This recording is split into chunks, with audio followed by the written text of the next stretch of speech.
quatre coins de l'horizon, nous voilà chez toi. Seigneur, nous arrivons des quatre coins de l'horizon, dans ta maison. Seigneur, nous arrivons des quatre coins de l'horizon, nous voilà chez toi, Seigneur, nous arrivons des quatre coins de l'horizon, dans ta maison.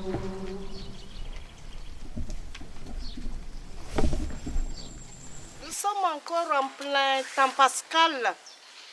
Chaque jour, nous entendons des témoins qui parlent de ce Jésus ressuscité. Donc, ils apparaissent et beaucoup de gens vont à leur rencontre et leur disent: vous tous, racontez-nous ce que vous avez entendu. Parle, toi la première qui l'a vu, parle, Marie de Magdala.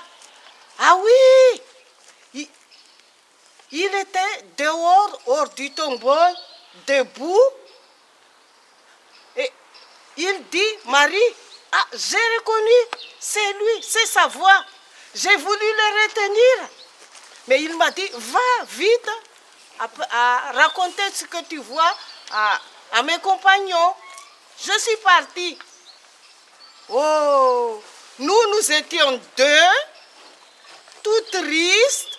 Nous allons vers Jérusalem et tout d'un coup, il y avait un inconnu qui nous a rejoints et qui nous parlait de l'écriture. Il nous ouvrait à l'écriture. Au fur et à mesure qu'on avance, nous l'avons retenu et même obligé de rester avec nous. Et alors, une fois qu'on était à l'auberge, on commence à manger. Et à la fraction du pain, il s'est fait reconnaître. Nos yeux sont ouverts. Mais tout de suite, il est disparu. Alors, nous nous sommes dit, tous les deux: oh là là, on comprend. Nos cœurs étaient tout brûlants, nous brûlaient au fond de nous quand il nous parlait, quand il nous ouvrait à l'écriture. Sans attendre, nous sommes partis, retournés à Jérusalem, annoncer à nos compagnons ce que nous venons de voir, de reconnaître.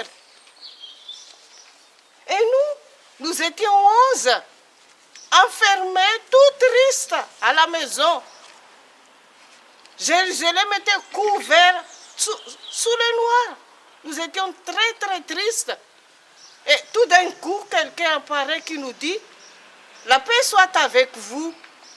Il nous a montré ses blessures. Il a soufflé son Esprit Saint.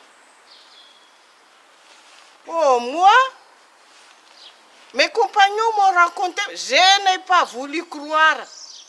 Oh, c'est des racontards. Non, non, non. Et pendant qu'on parlait, quelqu'un arrive et qui me fait signe.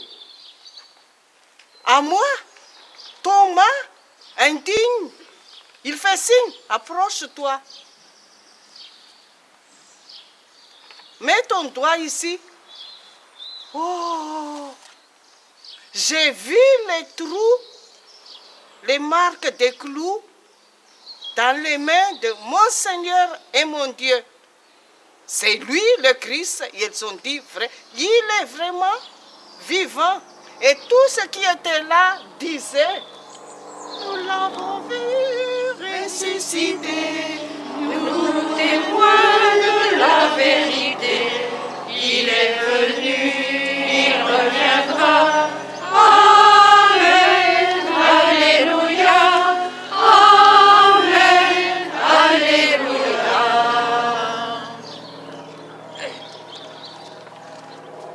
Mes sœurs, personne parmi nous n'a été témoin de ce qui se passait ici il y a 360 ans, 330 ans.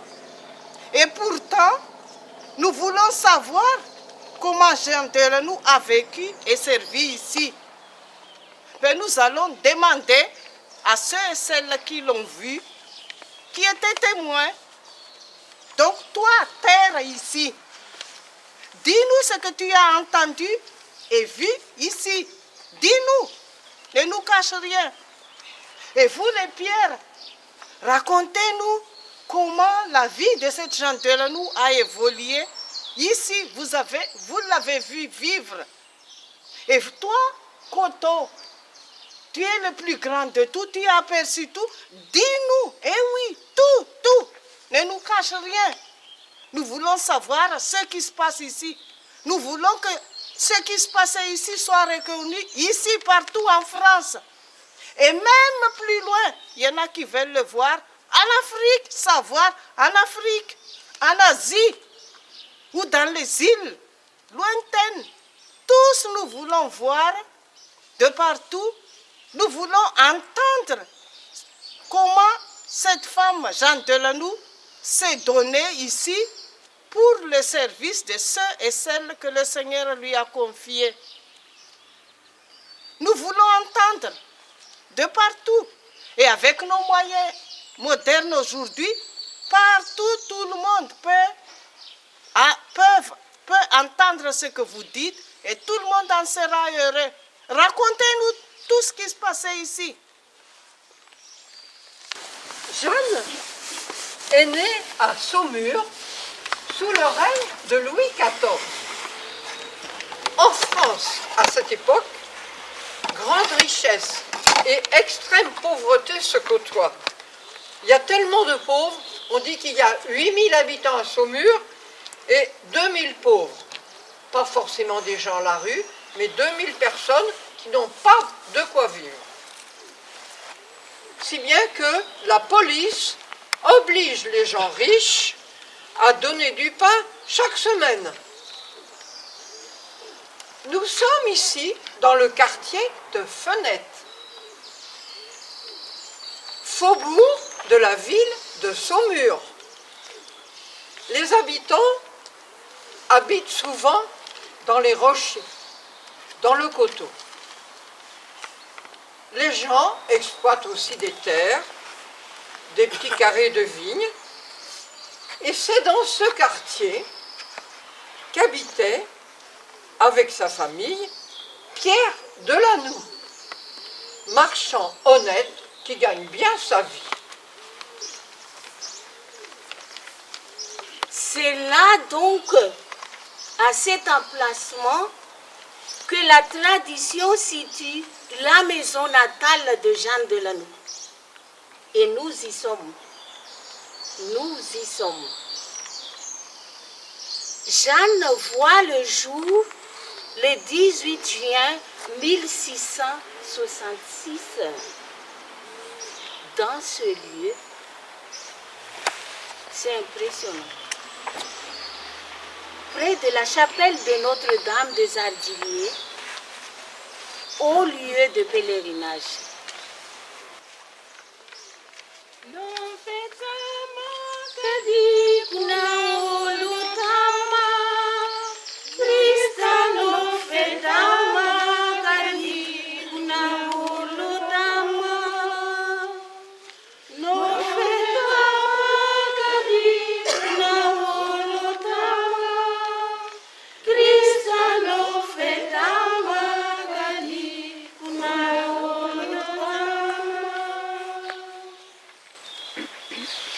Les parents de Jean Delanoue, ils étaient chrétiens et très, très chrétiens. Leur cœur est ouvert à Dieu et aux autres. C'est une famille nombreuse. Et Jeanne, notre Jeanne Delanoue, est la petite dernière, leur 12e enfant. Elle est baptisée le jour même de sa naissance à l'église de Saint-Pierre à Saumur, un tout petit peu loin d'ici. Et la vie, c'est ainsi. Son père meurt en 1670 et sa mère en 1692. Et après la mort de sa mère, elle tient le commerce familial avec une nièce et loge aussi des pèlerins pour trouver de l'argent, puisqu'elle veut beaucoup de l'argent. Vous savez que Jeanne de Lanoux, elle a eu peur d'être pauvre. Arrive alors un événement décisif. Dieu vient à elle dans son magasin. Une femme, Françoise Souchet, en pèlerinage à Notre-Dame des Ardiliers, vient loger chez elle le jour de la Pentecôte, la veille de la Pentecôte. Mais Jeanne, sans charité, renvoya cette bonne femme hors de la maison pour ne plus la revoir, croyant que c'était une gueuse qui pouvait leur être à charge. Le jour de la Pentecôte, Jeanne est allée à la messe. Sa nièce revient chez Jeanne. Sitôt que Jeanne fut revenue, sa nièce dit à Jeanne, « Ma tante, je crois que cette bonne femme est une sorcière, car elle dit des choses qu'elle n'entend même pas elle-même. » Jeanne alla trouver la bonne Françoise et la fit parler. Comme c'était le Saint-Esprit qui parlait par sa bouche, tout aussitôt, Jeanne de Lanoux fut embrasée du feu de la charité. Elle commença à faire paraître son désintéressement lorsque la bonne Françoise lui eut parlé de faire la charité. Tout aussitôt que Jeanne de Lanoux eut prêté attention à ce que le Saint-Esprit inspirait de dire par la bouche de notre bonne Françoise, Jeanne correspondit aux grâces que Dieu lui a faites, en regardant que Dieu voulait se servir d'une simple femme pour lui faire entendre sa voix. Jeanne n'hésite point au mouvement du Saint-Esprit. Elle prend résolution d'écouter tout ce que cette bonne et simple femme lui dirait, car elle parlait si simplement que cela lui fit connaître que c'était Dieu qui parlait par sa bouche. D'abord, Jeanne la regarda comme un ange que Dieu lui avait envoyé pour la détacher des biens de la terre, car elle était d'une avarice sans pareille. Laissez-vous mener par l'Esprit sur les chemins de la justice, le vent de Dieu qui vous a pris fera de vous des hommes libres. Il est temps n'est pas compté, fini le peur, il est figure, l'amour se donne sans compter, il est pour vous la vraie mesure.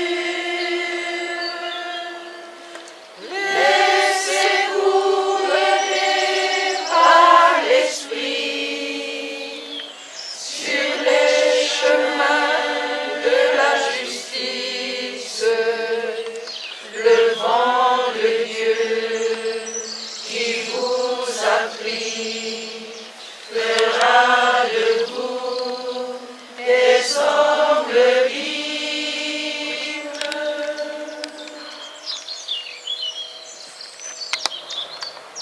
C'est de là que Jeanne ira au Poitrino, à Saint-Florent, pour soulager les pauvres enfants qui sont dans un pauvre étable.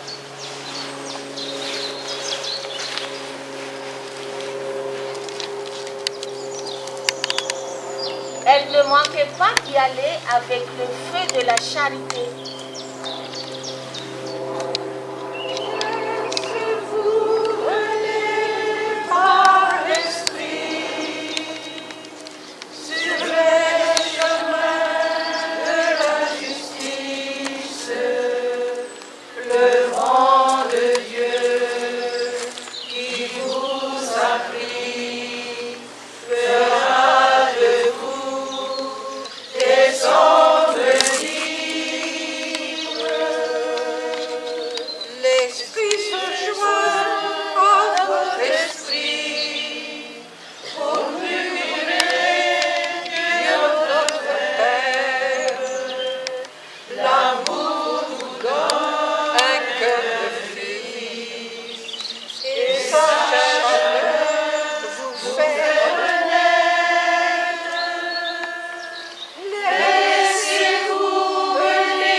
C'est là aussi que Jeanne, le lendemain de la fête Dieu, tomba dans une extase ou ravissement durant lequel,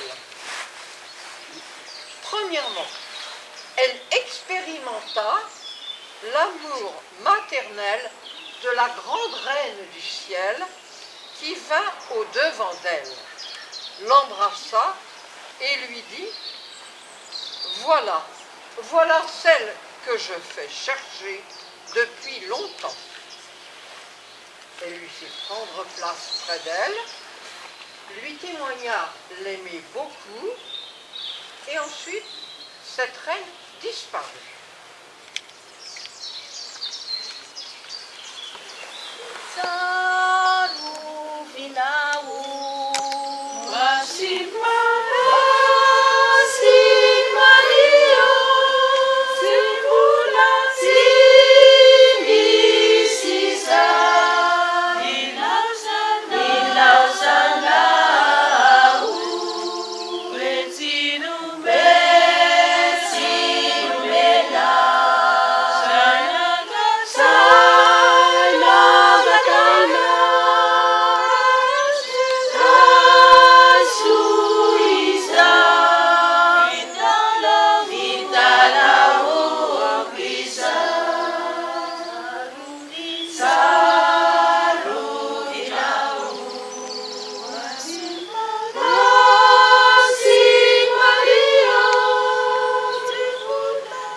Durant cette extase, Jeanne ensuite retomba dans une profonde vallée où elle voit l'enfer. Elle voyait les malheureux damnés, quantité de personnes qui étaient comme des bêtes dans des tanières. Elle se sentait très pénétrée de voir tous ces damnés. Elle fut portée d'aller les retirer et s'empressait d'y vouloir entrer pour les retirer de ce pitoyable état où elle les voyait réduites. Elle se trouva transportée d'aller chercher d'autres pour l'aider à les retirer.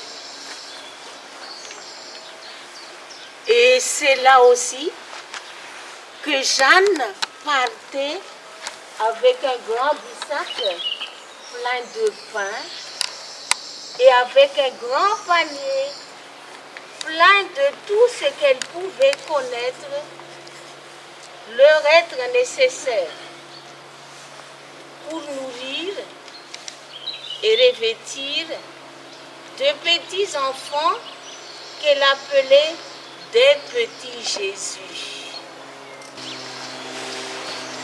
C'est là aussi que venaient des personnes inspirées par Dieu apporter certaines sommes d'argent pour payer les dettes de Jacques Delanoue. Ces personnes disaient à Jeanne: Nous savons bien que vous faites de grandes charités, mais nous savons aussi que vous avez emprunté de l'argent.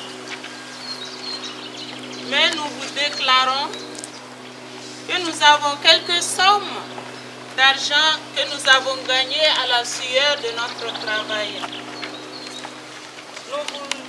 Nous voulons en faire un sacrifice au Seigneur qui nous a fait la grâce de le gagner et qu'il soit pour sa plus grande gloire.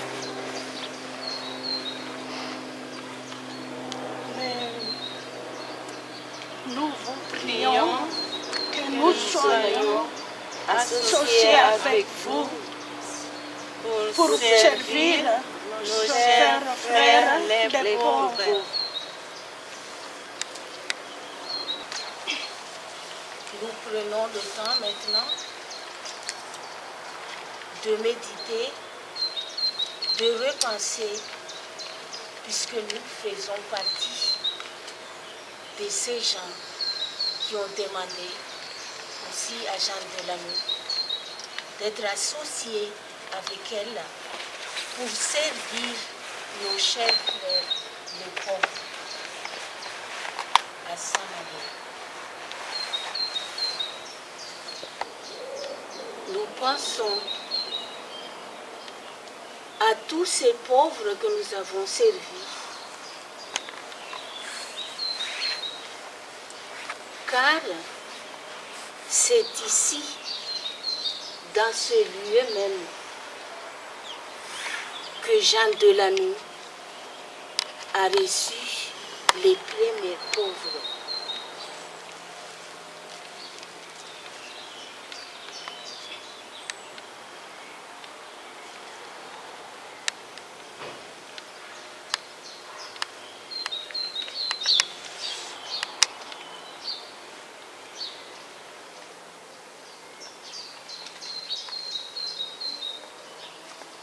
Nous pensons aux petits enfants que nous aimons et que Jeanne Delanoue les nommait les petits Jésus.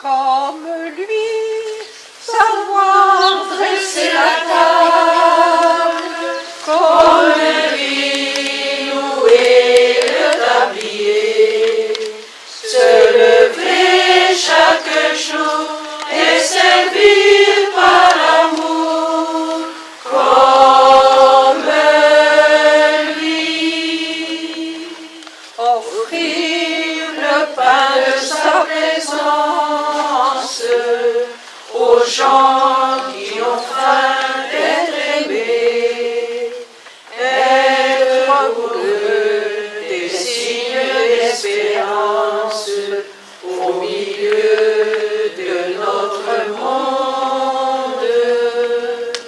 Comme lui, savoir dresser la table, comme lui, louer le tablier, se lever chaque jour et servir par l'amour.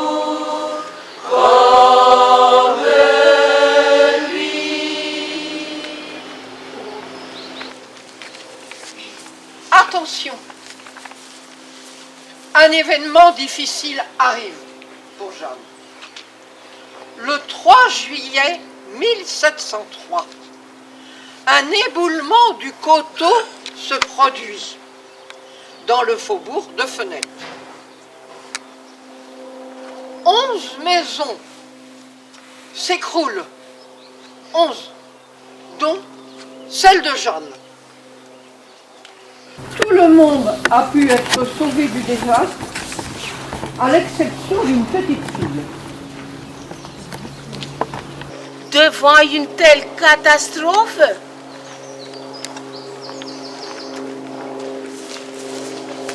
tout le monde conseille à Jeanne de tout abandonner. C'est une marque visible que Dieu ne veut pas que vous fassiez une si grande entreprise. À son tour, son confesseur lui dit aussi: Eh bien, voilà pourtant que le Seigneur ne veut plus se servir de vous pour servir les pauvres. Dans cet éboulement, Jeanne a tout perdu. Et tout ce qui lui reste, ce fut les 12 pauvres qu'elle ne voulut jamais abandonner.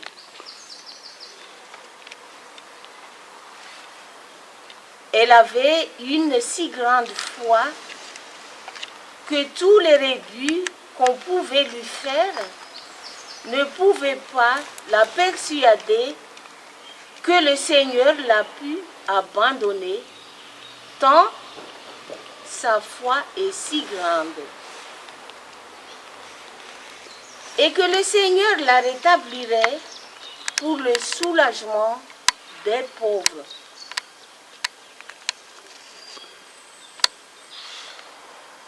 Tout cela arrive par l'ordre de la Providence, dit-elle.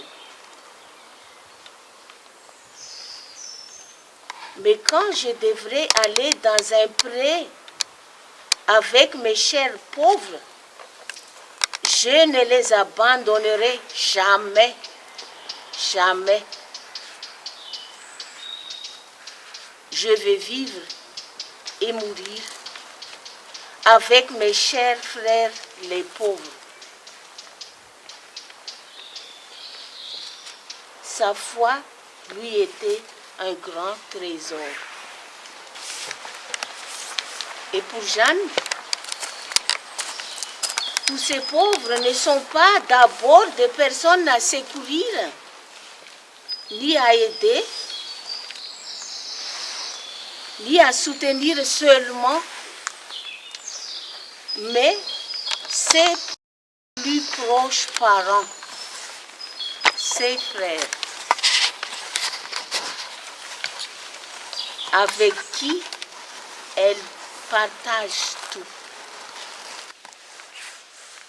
Si vous cherchez qui préférer, Si vous cherchez qui préférer, allez à la ville, allez dire, j'avais choisi les pauvres,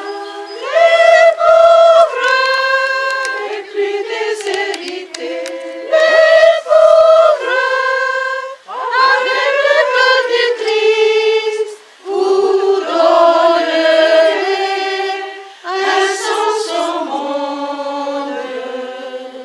Avec le cœur du Christ, vous donnerez un sens au monde. Si la maison s'est effondrée, Si la maison s'est effondrée, allez dire à la ville, allez dire, de là où il va naître, la fondation d'amour. avec le feu du Christ, vous donnerez un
après l'éboulement, Jeanne de Lannou et les pauvres, ses chers frères et sœurs, vont se réfugier d'abord dans les écuries d'à côté, du logis de la Fontaine, pendant quelque temps. Et chassés de là, ils trouvent une petite maison de 2 ou 3 pièces. On ignore où. On ne sait pas où elle est, cette maison. Donc, voilà. Mais on sait qu'elle est proche de Notre-Dame des Ardiliers. Alors, dans cette petite maison, Jeanne mettait les pauvres à coucher partout où elle pouvait. Dans la cuisine, dans une espèce de cave, dans la chambre. Elle les mettait coucher 4 dans un lit, à cause qu'elle n'avait pas assez de place pour mettre les lits.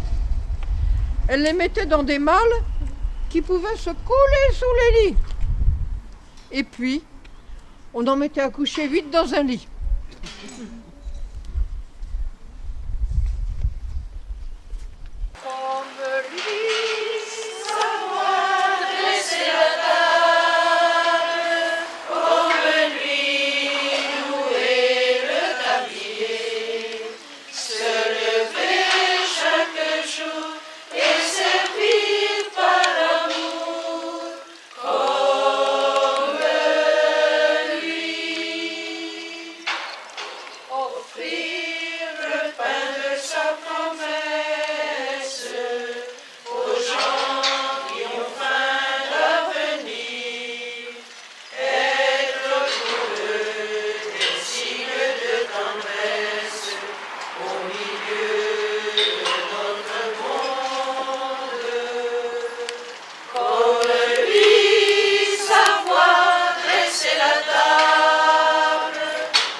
Et donc, c'est là que Jeanne recevait ses premières postulantes.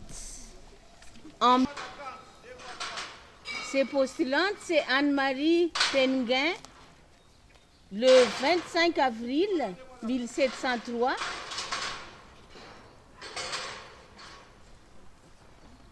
Et Jeanne Bruno, le 22 septembre 1703.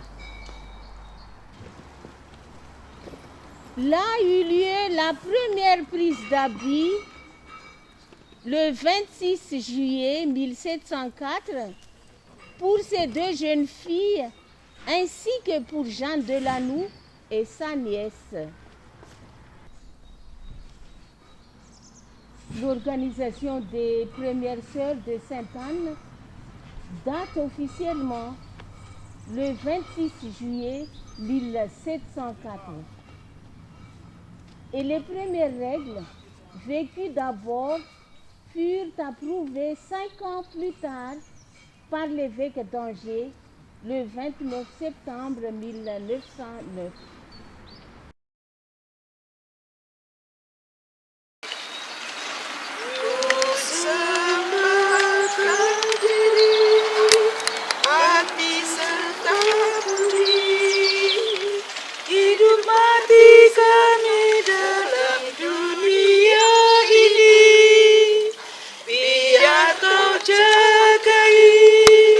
Sampai akhir nanti, mengabdi Tuhan kini sampai mati. Bagimu Tuhan persembahan hidup.